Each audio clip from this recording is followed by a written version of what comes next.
Hey guys, welcome to my channel. My name's Sarah. I make videos every single week here on YouTube talking about my acne journey and how I managed to clear my skin up and what I'm doing really day to day to maintain clear skin.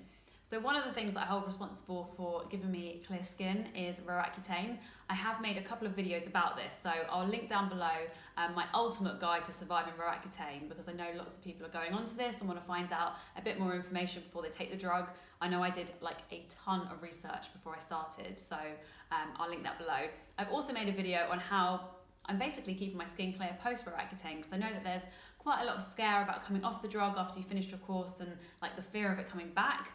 So I'll also link that in the description box below. But today I wanted to list 10 random things that I think everyone should know about before they start Accutane, but they're probably not things that you've heard of before.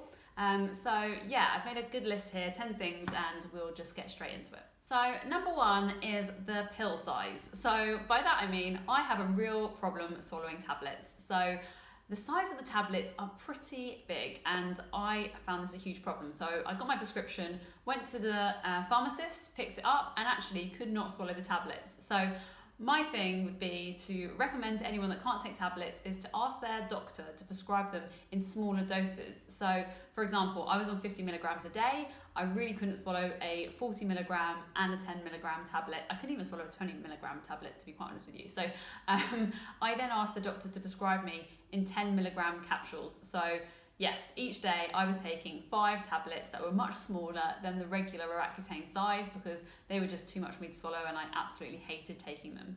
Okay, so number 2 probably saddens me the most, because I think everyone should know this before they go on Accutane, is that perfect skin probably won't last forever. So there is definitely a chance that your skin may relapse after you finish the drug and you may get acne again. I know for me, probably a couple of months after, I did start to see my skin worsen. So I did start to get small bumps underneath the skin, and that really bothered me. And the only way that I've been able to address that is actually through lifestyle, diet, and yeah, probably just getting enough sleep really.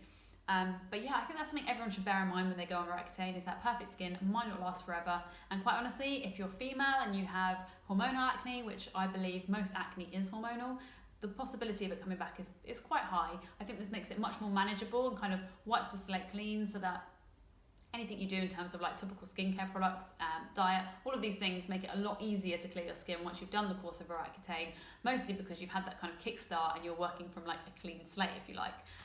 But yeah, unfortunately, perfect skin might not last forever. So number 3 is loss of appetite. So I know all of these things might only just apply to me, but I did have a good Google when this was happening, and there does seem to be quite a few people that suffered the same situation.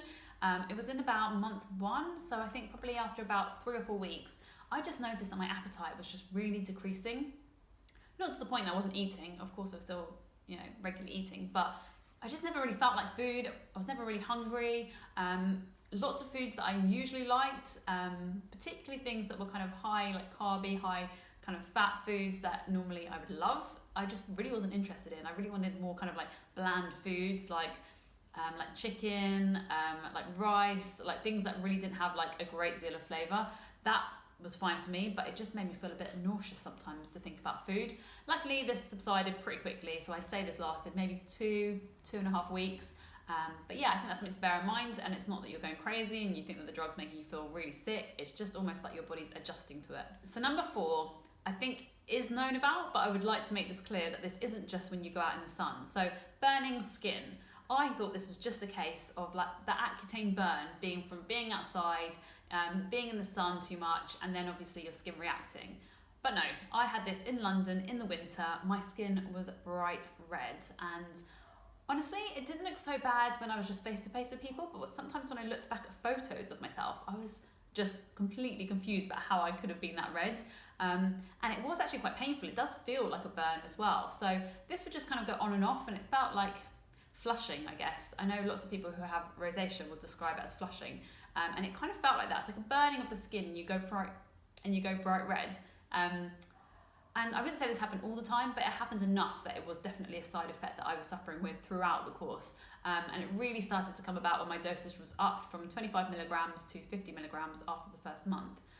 So that's definitely something to bear in mind, and it does go away when the drug is out of your system. So number 5 is eyelashes, and this is something I didn't actually think about when I was filming my ultimate guide to surviving Accutane.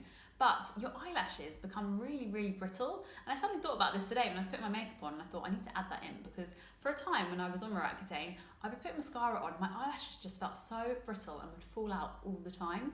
And this actually really worried me, because I thought, I hope this isn't a permanent side effect, because I know eyelashes take forever to grow back. So luckily, after a few months, I did start to kind of put coconut oil on them every night, and they have kind of got back to where they were probably just before I started Accutane. So I'm really grateful for that. But I would bear that in mind, that not only does the hair on your head become brittle, but also things like your eyelashes do too. So definitely keep in mind that you should probably moisturize with like a coconut oil, or any kind of I know you can buy some sort of serums for your eyelashes. Probably really good idea to do this, because mine did fall out and they were very brittle. So the next thing that I wish I knew before starting Accutane is that I should probably start a little saving pot, because I actually stopped doing quite a few things because I was on Accutane. One, I stopped buying a morning coffee every day, because I felt that this really dehydrated me, dried me out, and I would just rather have something like a herbal tea. So I wish I'd put that money aside and seen how much money I'd saved. I also wasn't drinking for the whole course as well, so I'm sure I would have saved quite a bit of money from that too. And whilst I knew I was saving this money, I almost wish I kind of put it in a pot, and then I could reward myself with something at the end. So I would really recommend doing that, because I think it's a great way to kind of encourage yourself to get through Accutane and treat yourself to something nice at the end of it. Number 7, it's okay sometimes to stop taking the drug. This is something I didn't know before I started, and I wish I did, because I used to get really anxious about stopping the drug for a day or two, because my symptoms were so bad. So there were some times where I felt like, one, I'd lost my appetite, and I thought that was quite strange, and the doctor didn't really get back to me in time, so I kind of stopped taking the drug for maybe 1 or 2 days just to get my appetite back and to start feeling better. I also stopped the drug when I started to get really bad eczema on my face, and it felt like I was constantly flushing, and really I just think my skin needed a bit of a break, and it felt like a very intense course. But at the time, I wasn't really sure if you're allowed to stop and if that would have any long-term effects on the course of Accutane. But I have to say, it had none whatsoever for me, and I really would recommend doing that. If you're suffering with side effects really, really bad, I would just say stop taking the drug for a day or two. I really don't think there's anything wrong with that, and it doesn't prevent your skin from getting better in the long term. So yep, I absolutely wish I knew that before I started. Number 8 might be a little bit controversial. I'm sure there's going to be tons of people that disagree with me here, but I actually prefer having oilier skin to dry, sensitive skin. And I can't believe I'm saying this, because my entire teenage, early 20s, I was obsessed with trying to reduce the oil in my skin. I was constantly blotting, constantly applying powder. So I cannot believe I'm saying this, but in all honesty, I much rather have oilier skin where I can blot and I can apply powder regularly and it doesn't hurt, than having really, really dry, painful, sore, red, sensitive skin. And that's just purely because it's so dry that you have dry flakes all across your skin, and it just hurts. And I'd say I'd much rather have the oilier skin that you can treat and it doesn't hurt, than dry red skin, because you're constantly having to exfoliate. And actually, I used to think, oh God, if I had dry skin, I'd be able to put on makeup and it would last all day and it would be perfect. But that really wasn't the case. In fact, it just meant that when I was applying foundation, it just picked up the dry areas like so much more, it became so much more prominent, and I hated that. I'd much rather have oily skin that I could cover up with, powder and what have you. And that surprised me, I guess. So the 9th thing I wish I knew before I started Accutane is not to take your tablet with the same source of fat every single time. I started doing this in the beginning. I started to take my tablet with peanut butter every single time so that your body can absorb it. You need to take your tablet with a source of fat. However, if you just choose one source of fat, like peanut butter, like I explained, you will soon absolutely hate it. It got to a point where I didn't even want to look at peanut butter after the first month. I was just like, oh, no, can't do it again. Don't really want it, and I love peanut butter. So I would say if you're going to be doing this, I would really recommend that you don't just take it with, a spoonful of peanut butter. You actually just choose your fattiest meal of the day and take it with that. And I would really recommend just looking at your whole diet and increasing the healthy fats within it for the time you are on Accutane, so you're constantly absorbing that drug, rather than just having one meal or one snack that's high in fat. I would say it makes it much easier if you know you're just incorporating more fat generally in your diet so that you can absorb the drug. So number 10, finally, the last thing I wish I knew before I started is that sometimes it can feel quite lonely being on the drug. I think unless, your close family and friends know that you're taking it, lots of people won't expect you to be on that drug, mainly because they probably haven't heard of it. If you've got clear skin, there's just no real reason why you'd even know about raw Accutane. So I did feel sometimes like when my lips were super dry, I'd have really flaky skin, or I'd be going bright red, and all these other horrible side effects that were going on.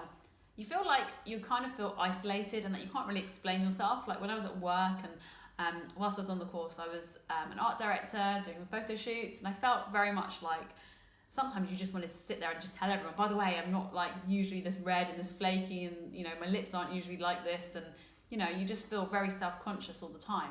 And I think that can kind of make you feel a bit lonely sometimes. But I would say that's really not something you should focus on. And there's so many people that are going through this at this time.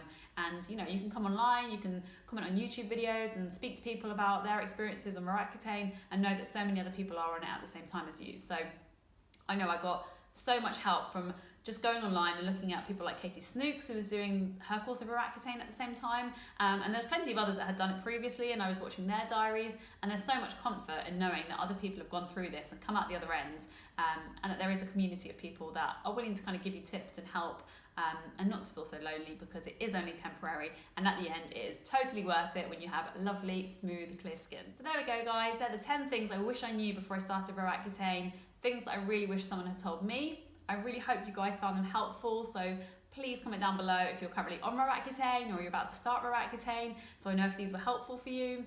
Thanks so much for watching, guys. I'll see you in my next one. Like I explained in a previous video, my skin had started to break out a little bit after Christmas, and I was trying to get it back on track. So I'll give you a bit of a skin update today, and then I'm going to walk you through 3 different smoothie recipes that I've been doing in January that have really been sorting my skin out, and they taste amazing. So stay tuned.